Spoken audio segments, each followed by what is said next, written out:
BTS के members जहाँ पर भी जाते हैं उनको काफी सारी सेफ्टी की जरूरत होती है, क्योंकि पता नहीं होता कि किधर से कौन आएगा और उन पर अटैक कर देगा। और अब तो फिर भी बीटीएस के मेंबर पब्लिक में इतना जाने लगे हैं तो उनको सिक्योरिटी गार्ड्स बहुत ज्यादा चाहिए होते हैं। पहले तो बीटीएस मेंबर्स को पब्लिकली इतना देखा भी नहीं जाता था, लेकिन क्या आप जानते हो कि एक बार वी के साथ ना बहुत ही स्केरी मोमेंट हो गया था, क्योंकि एक सेसंग फैन ने ना वी को एकदम झपटने की कोशिश करी थी और इसने वी के ऊपर काफी खतरनाक अटैक किया था, जिसको देखने के बाद आर्मीज काफी टेंशन में आ गई थी और सोच रही थी कि इतनी टाइट सिक्योरिटी होने के बाद भी आखिर ऐसे लोग बीटीएस के आसपास कैसे घुस जाते हैं। तो दोस्तों हुआ ये था कि एक बार बीटीएस के मेंबर्स अपने स्केड्यूल्स की वजह से ना कोरिया से बाहर गए हुए थे।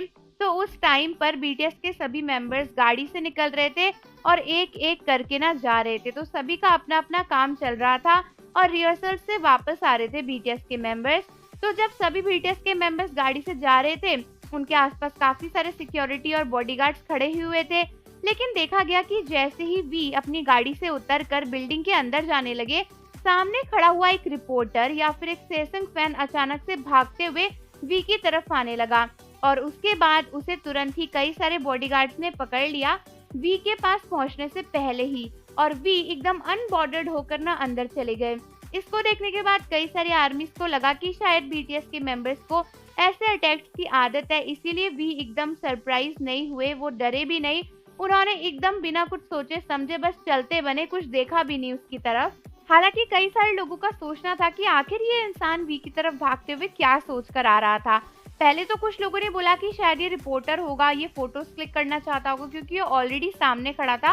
लेकिन फिर कुछ लोगों का कहना था कि नहीं, हमें तो लगता है कि ये कोई सीरियस अटैक करने आने वाला था, क्योंकि इसके इंटेंशंस देखने से ही ऐसे लग रहे थे। जिस टाइप से ये भागते हुए वी की तरफ आया, काफी अग्रेसिव और बहुत ज्यादा वाइल्ड लग रहा था। वो तो तुरंत ही एकदम मिनटों में वी के बॉडीगार्ड्स ने उसे पकड़ लिया, नहीं तो वो वी के ऊपर एकदम ही झपट जाता और ऐसे में वी नीचे भी गिर सकते थे, उन्हें सीरियस इंजरी भी हो सकती थी। और पता नहीं इसके क्या इंटेंशंस थे, हो सकता है वी की जान को खतरा होता या फिर ये उन्हें मार देता, कुछ भी कर सकता था। तो इस टाइप के पब्लिक इवेंट्स करने वाले लोगों को पता नहीं क्या लगता है कि ये बीटीएस को हार्म कर सकते हैं, लेकिन इन्हें पता नहीं होता कि बीटीएस के पास इतनी टाइट सिक्योरिटी है। हालांकि फिर भी यहाँ तो वी को कुछ नहीं हुआ, वो सेफली बच गए और वहां से चले गए। बट आर्मीज काफी टेंशन में आ गई थी और आर्मीज को ऐसा लग रहा था कि बीटीएस को अपना और ख्याल रखने की जरूरत है। हालांकि वी के एक्सप्रेशंस इतने ज्यादा प्रोफेशनल थे, वो एकदम अनबॉर्डर्ड थे, जिसको देखकर आर्मीज को काफी रिलीफ मिला, क्योंकि अगर वी भी डर जाते तो आर्मीज को काफी टेंशन होती। बट क्योंकि वी एकदम अच्छे मूड में वहां से चले गए तो आर्मीज को लगा कि थोड़ा मामला लाइट है। तो आप मुझे बताओ कि आपको इस खतरनाक इंसिडेंट के बारे में पता था या नहीं, और जाने से पहले चैनल को जरूर सब्सक्राइब कर लो, बेल आइकन प्रेस कर दो। मिलते हैं आपसे अगली वीडियो के साथ।